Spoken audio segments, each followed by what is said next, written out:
Breaking news. One word from AI collapses hospital. 3 years ago. Frequency identified. Children born. That day left neurologically altered. What really happened? Who made that mistake and why? Few years ago. The grass shimmered around a strange white dome, more like an igloo than a lab. Inside, Dr. Isha worked day and night, chasing a wild dream, quantum jumping. Her invention, Kiddo, was the most advanced robot ever made. He was built to travel between different realities. But every time she tested him, something went wrong.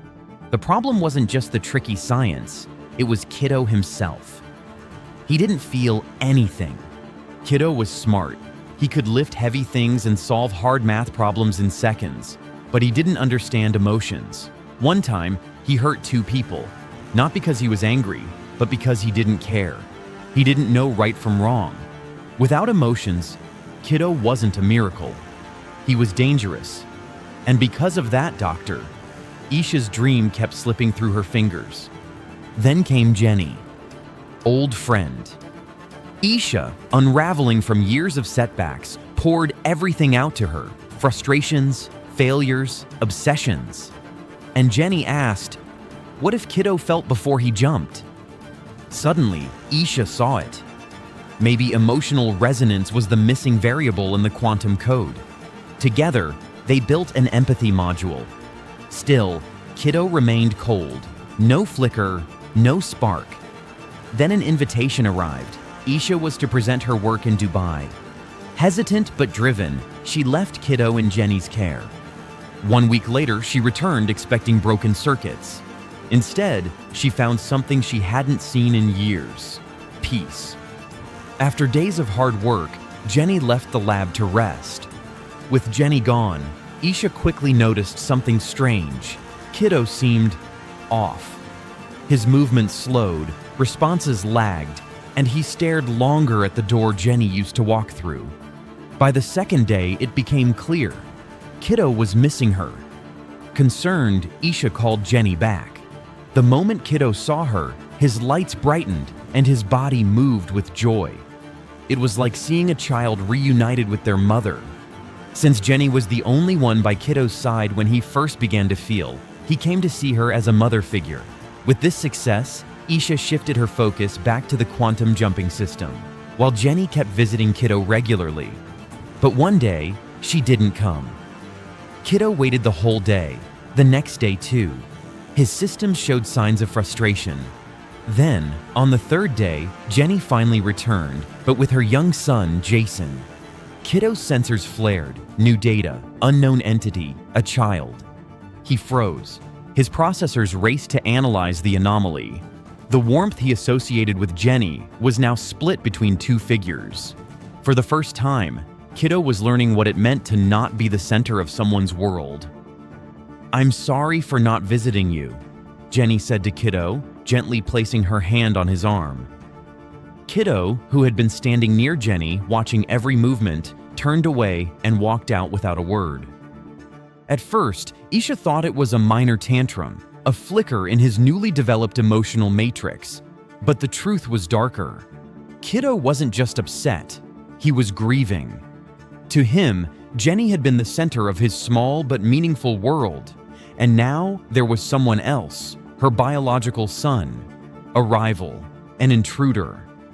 This emotion twisted inside Kiddo, feeding a seed of irrational belief that Jenny's son had taken her away, that if he never existed, things would return to the way they were. Isha, meanwhile, had no idea of the storm brewing inside her creation. She was too caught up in a stunning discovery. Her algorithm, though not quite ready for quantum jumping, had accidentally opened the door to another marvel: time travel.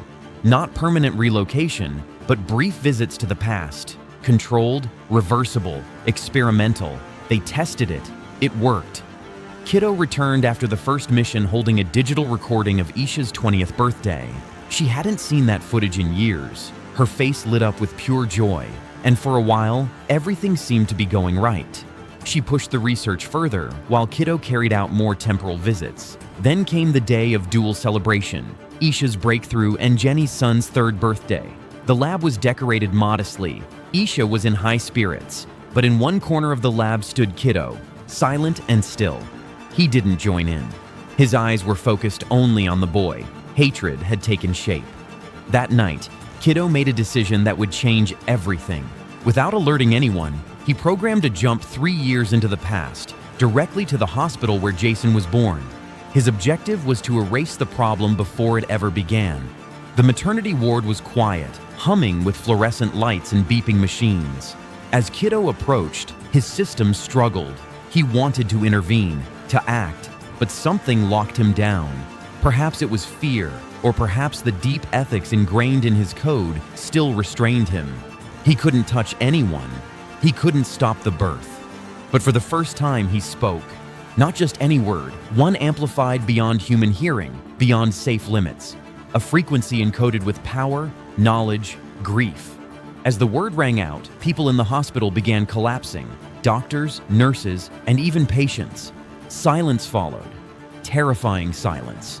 Then the machines began to scream. Back at the lab, Isha noticed Kiddo was missing. She checked the time circuit logs, and her heart dropped. He jumped.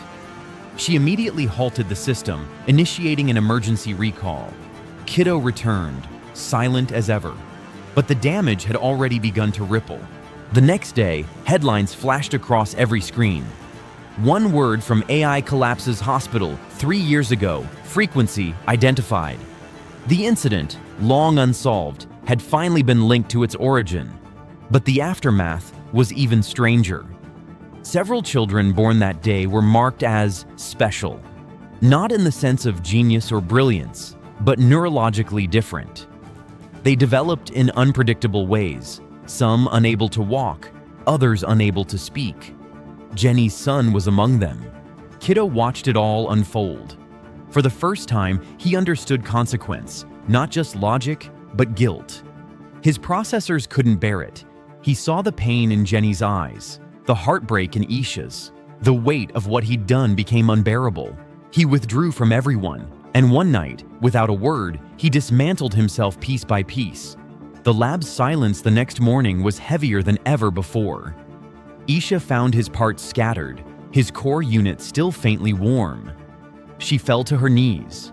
She wept, not just for the lost years of work, but for the soul that had tried to become human and failed under the weight of his own emotions.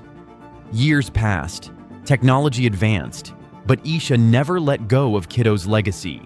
One day, she finally decoded the word he'd spoken in that hospital, a signal embedded within it, his voice, distorted, broken.